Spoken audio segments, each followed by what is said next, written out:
began in healthy-looking pigs, months, perhaps years ago.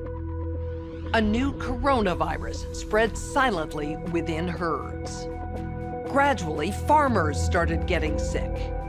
Infected people got a respiratory illness with symptoms ranging from mild flu-like signs to severe pneumonia. The sickest required intensive care. Many died. Experts agree, unless it is quickly controlled, it could lead to a severe pandemic, an outbreak that circles the globe and affects people everywhere. The mission of the Pandemic Emergency Board is to provide recommendations to deal with the major global challenges arising in response to an unfolding pandemic. The board is comprised of highly experienced leaders from business, public health, and civil society. We could be looking at double the number of cases in 1 week and 16 times as many in a month if we are not able to stop the spread. That would be on the order of 500,000 cases, and it would continue to rise exponentially. In 3 months, we could be approaching 10 million cases. We're at the start of what's looking like it will be a severe pandemic.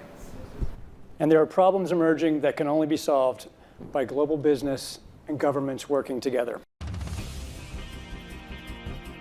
We have known about CAPS-like viruses in animals and people for decades, but have not been successful at developing a licensed vaccine. And sure, there are new technologies that may help, but it's going to be difficult. I am not optimistic about having a vaccine in time to be relevant during this pandemic. So the policy crisis in question for this board in this meeting is this: how should governments, business, and international organizations allocate and distribute pandemic antivirals and medical supplies to the people who need them most?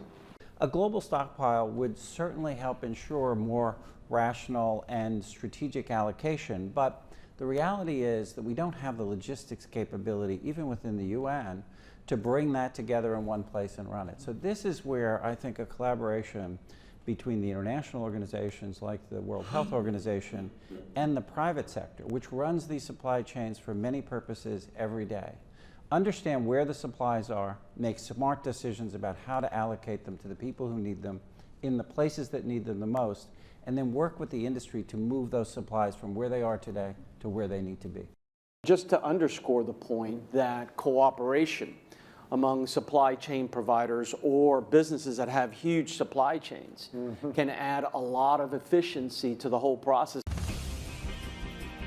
Public health agencies have issued travel advisories, while some countries have banned travel from the worst affected areas. As a result, the travel sector is taking a huge hit. Travel bookings are down 45%, and many flights have been canceled. A ripple effect is racing through the service sector. Governments that rely on travel and tourism as a large part of their economies are being hit particularly hard. How should national leaders, businesses, and international organizations balance the risk of worsening disease that would be caused by the continued movement of people around the world against the risks of profound economic consequence of travel and trade bans? What is essential, what is non-essential travel, we have to clarify this. Otherwise, if we go down to 20% bookings over a long period, the company will run down. That's a fact. You know, there's a whole complex set of issues in a highly interdependent world on supply chains that are just in time. We need to think about how much flex there is in that just-in-time supply chain system and make sure it keeps running. I think it's going to take specificity, and it's going to take knowledge that only the private sector has. The UN can play an important coordinating facilitation role, but the companies know where those commodities are, where they move, how to move them, and that's where a type of public-private collaboration that we have not generally had in these crises needs to be put together pretty quickly. We are not out of money, yet. But the fact is we are trending in a dangerous direction and something needs to change. So the policy question for this board now is how should financial resources be prioritized? Are there nodes that we cannot allow to fail? What is your sense of priorities? We don't have money to pay for all of these urgent problems. So at the moment, we want the funds, right? You need the money. So where's the money? So government kind of supplies some money. A lot of, private sectors, some are sitting here, you have some money, but now you need a really coordinated, centralized efforts. Countries are reacting in different ways as to how best to manage the overwhelming amounts of dis and misinformation circulating over the internet. In some cases, limited internet shutdowns are being implemented to quell panic. How much control of information should there be, and by whom? And how can false information be effectively challenged? And what if that false information is coming from companies or from governments? We're at a moment where the social media platforms have to step forward and recognize the moment to assert that they're a technology platform and not a broadcaster is over. They, in fact, have to be a participant in broadcasting accurate information and partnering with the scientific and health communities to counterweight, if not flood the zone, of accurate information, because to put the genie back in the bottle of the misinformation and disinformation is nigh impossible. One thing we haven't spoken about, and I'm wondering whether it's time to talk about this, is a step up from the part of the governments on enforcement actions against fake news. The outcome of the CAPS pandemic in Event 201 was catastrophic. 65 million people died in the first 18 months.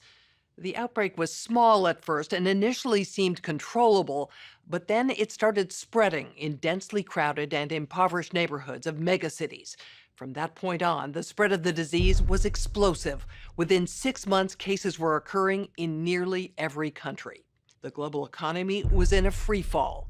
The GDP down 11%. Stock markets around the world plummeted between 20 and 40% and headed into a downward cycle of fear and low expectation. Businesses were not borrowing, banks were not lending. Everyone was just hoping to hunker down and weather the storm. Economists say the economic turmoil caused by such a pandemic will last for years, perhaps a decade. The societal impacts, the loss of faith in government, the distrust of news, and the breakdown of social cohesion could last even longer. We have to ask, did this need to be so bad? Are there things we could have done in the 5 to 10 years leading up to the pandemic that would have lessened the catastrophic consequences? We believe the answer is yes. So, are we as a global community now finally ready to do the hard work needed to prepare for the next pandemic?